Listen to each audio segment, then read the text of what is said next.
Overall story. ఇక నా కొన్ని కాదు ఇప్పుడు డిఎంకే పోస్ట్ షేర్ చేయండి, నేను షేర్ చేయకపోతే అడగండి. కమ్యూనిస్ట్ పోస్ట్ షేర్ చేయండి, నేను షేర్ చేయకపోతే అడగండి. అర్థమైందా?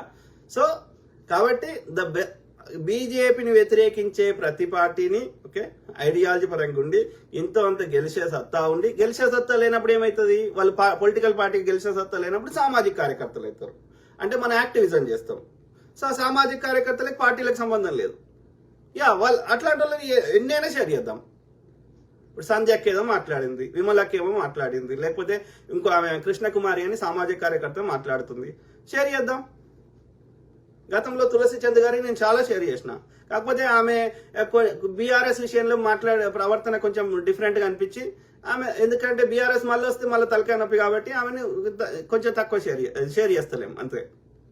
కాబట్టి నేను ఏమంటున్నా, ఇప్పుడు విప్లవశ్రీ అనే అమ్మాయి పవన్ కళ్యాణ్ మీద మాట్లాడింది, షేర్ చేస్తున్నాం కదా.